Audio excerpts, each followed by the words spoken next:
Assalamualaikum warahmatullahi wabarakatuh.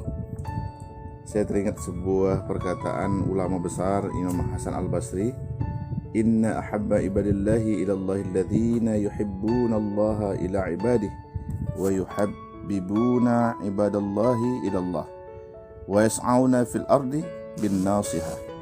Sesungguhnya hamba yang dicintai di sisi Allah adalah yang mencintai Allah lewat hambanya dan mencintai hamba karena Allah. Di muka bumi ia pun memberikan nasihat kepada orang lain dalam kitab Jami'ul Ulum dan Al-Hikam. Apa makna perkataan Imam Al-Basri ini? Kita ingin mencintai Allah melalui hambanya, yaitu memberikan kepedulian. Bisa jadi melihat saudara kita dalam keadaan susah, sulit, perlu bantuan. Nah, kita bantu. Kenapa? Allah merintahkan untuk bantu saudaranya. Kemudian juga ketika kita di halayak ramai ataupun hubungan antara semua manusia, ada juga kita bentuk kepedulian itu ketika melihat saudara kita dalam keadaan maksiat. Mungkin dia melakukan riba, minum khamar, berzina, maka kita mendakwahkan dan menasihatinya. Dan termasuk juga peduli kepada hamba Allah ini ketika kita ingin bagaimana hamba-hamba Allah ini hidup dalam keadaan baik, hidup dalam ketaatan kepada Allah, baik dari segi memenuhi kebutuhan hidupnya, dalam pergaulannya, dalam bekerja dan lain sebagainya, maka kita juga harus mengingatkan hamba Allah yang menjadi pemimpin di sebuah negeri. Maka inilah satu bukti cinta kita kepada Allah.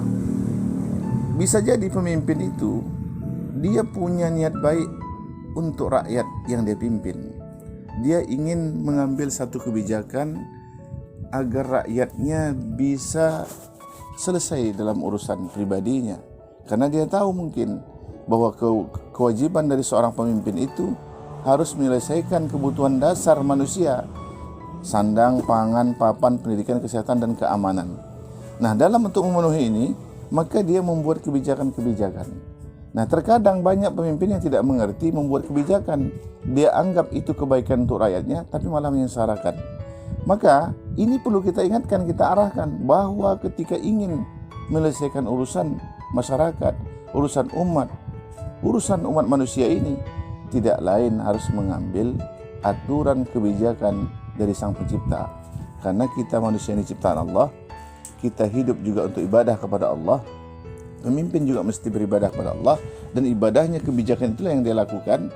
Maka ketika dia ingin mendapatkan kebaikan itu, maka dia tidak boleh keluar dari aturan Allah. Karena apabila keluar, sungguh dia telah membuat satu bentuk kedurhakaan kepada Allah dan tidak nampak cintanya kepada Allah. Maka oleh karena itu, apa yang dikatakan Imam Al-Basri ini sungguh mendalam dan perlu kita amalkan, baik secara individu, secara berjemaah, dan juga secara bernegara, sehingga kasih sayang dan rasa cinta kita kepada Allah itu bisa terbukti nyata dalam kehidupan ini. Mudah-mudahan kita semua dapat melaksanakannya. Assalamualaikum warahmatullahi wabarakatuh.